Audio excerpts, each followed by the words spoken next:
E aí, pessoal, tudo bem? Bem-vindos a mais uma análise visual por aqui. Hoje a gente vai mergulhar de cabeça numa daquelas questões que, olha, costuma dar um nó na cabeça de muita gente: a relação entre a lei divina e a graça.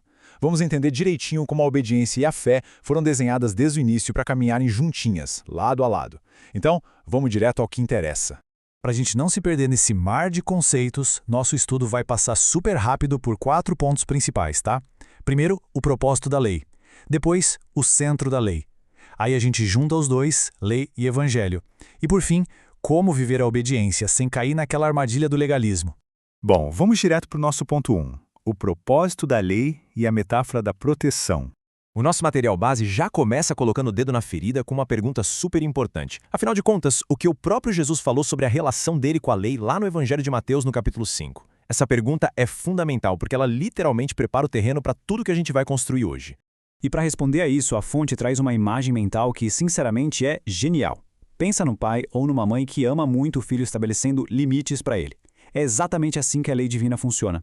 Não é aquela coisa de proibir só por proibir, sabe? Na verdade, mostra um cuidado super profundo. É puramente proteção. Colocando as duas coisas lado a lado faz todo sentido.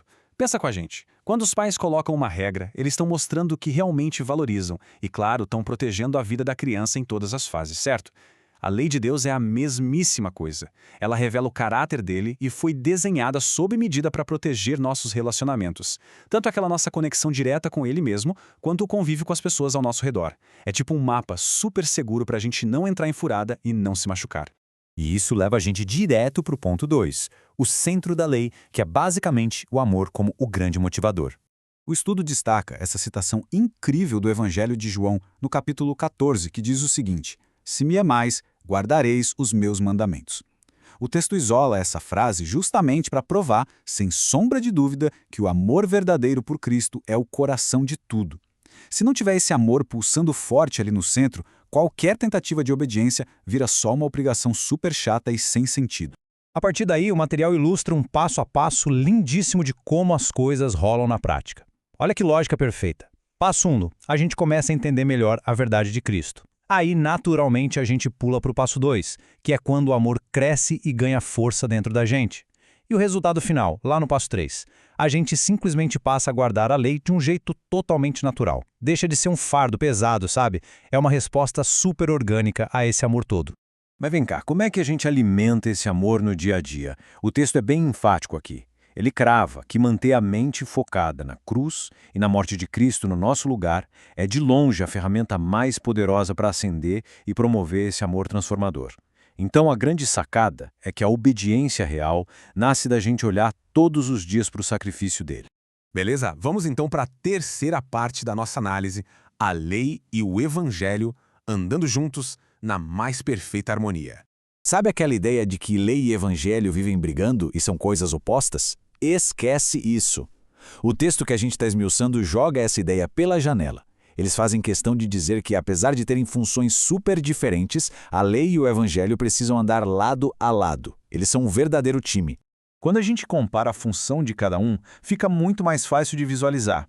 Numa visão legal diante de Deus, a lei está ali só para apontar o erro e condenar. Ela não passa a mão na cabeça, não perdoa e não justifica ninguém. Ela simplesmente dá o diagnóstico duro do pecado. E o evangelho? Bom, ele traz a cura definitiva. É ele que entra com o perdão, com a justificação e faz a expiação por meio da morte de Cristo. Então, no fim das contas, a conclusão genial do texto é que a lei é absolutamente crucial para a gente conseguir entender a grandiosidade do próprio evangelho. Por quê? Porque é justamente a lei que prova para a gente, por A mais B, o quanto a gente está precisando desesperadamente de perdão. Ela escancara uma necessidade que foi resolvida ali de forma perfeita pela solução que Cristo trouxe no evangelho. Chegando na nossa reta final, o quarto e último ponto: como viver a obediência sem legalismo, colocando a fé acima das obras. E aí a nossa fonte joga na mesa aquele que é talvez o maior desafio teológico de todos. Como é que a gente pode valorizar a obediência à lei de Deus e, ao mesmo tempo, fugir completamente do legalismo? Esse é o equilíbrio fino, né, de respeitar aquelas fronteiras de amor, mas sem cair na ilusão de achar que dá para conquistar a salvação através do nosso próprio esforço ou das nossas obras. Para resolver esse dilema sem deixar dúvidas, o estudo monta uma verdadeira base de concreto usando vários textos do apóstolo Paulo. Tem passagens de Romanos, de Gálatas, de Filipenses, e o mais incrível é que todas essas cartas convergem perfeitamente para um único ponto de resposta.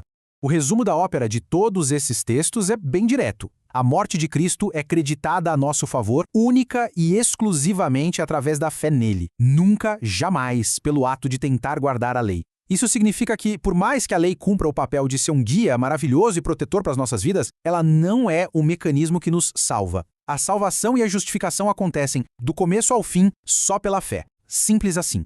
E agora que a gente está fechando mais essa explicação, fica uma provocação excelente para a gente levar para casa e não deixar o pensamento acomodar.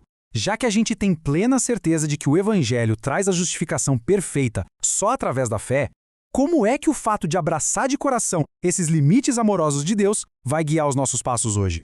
Vale muito a pena parar para pensar em como essa harmonia fantástica entre a lei divina e o sacrifício transforma a nossa vida na prática. Um grande abraço para todo mundo que acompanhou a gente até aqui e até a próxima análise visual.